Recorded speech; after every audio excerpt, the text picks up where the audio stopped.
Գիտեք ինչ, մենք չենք կարող չպայքարենք մեր իրավունքների համար։ Եթե մենք չպայքարենք,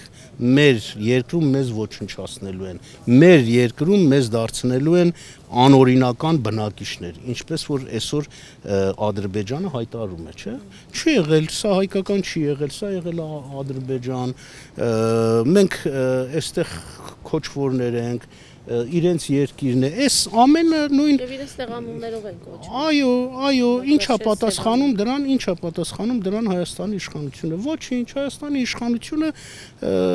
ներսում քանդում է այն կառույցները, որոնք Ադրբեջանին, մեր թշնամիներին խանգարում են Հայաստանը վերջնականապես կլանելու, ինչպես արեցին Արցախին հետ։ Հիմա մինչև ՄԱԿ-ին քննադատելը եւ եվրոպական կառույցներին եւ համաշխարհային միջազգային կառույցներին, որի իրավունքը մենք ունենք, որովհետեւ տեսնում ենք, որ երկակի ստանդարտներ են կիրառվում, մենք պիտի առաջին հերթին նայենք մեր իշխանությունն ինչ է անում։ Այս հարցը, այս դատը Հայաստանի իշխանության պարտականություններ առաջ տանելու, որը մատը մատին չի խփել։ Հիմա նրանք էլ ասում են, եթե ձեր երկիրը պաշտոնապես, ձեր պետությունը պաշտոնապես այս խնդիրներին տեր չի։ Դա էլ իրենց պատճառաբանությունն է, իրավունք ունեն, հարցի տակից այդպես դուրս են գալի։ Ուրեմն մենք ինչ անենք, այսինքն իշխանությունը շատ փաստարկներ կան, սկսած Արցախից նկատմամբ ցեղասպանական գործողություններից, որ մենք պիտի այդ աղմուկը, այդ փաստաթղթերով պիտի գնայինք եւ ծեծեինք, ջարդեինք բոլոր միջազգային ամբիոնները եւ ասեինք, տեսեք թե ինչ է կատարվում։ Դուք աշխարհի որևէ անկյունում որևէ մի անձի, չգիտեմ,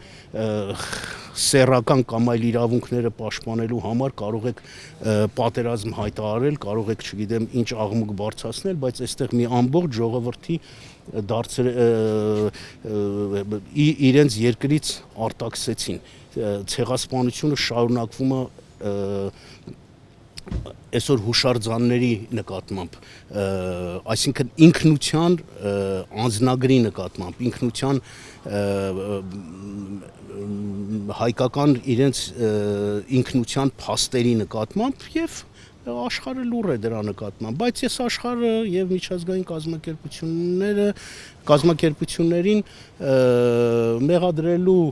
հարց չեմ տեսնում, մինչև այն պահը, որ Հայաստանի իշխանությունը, այսինքն Հայաստանի ներկայացուցիչները ցավոք ոչ բարով այս իշխանությունն է այսօր ներկայացնում Հայաստանը, պաշտոնական Հայաստանը։ Տեր չի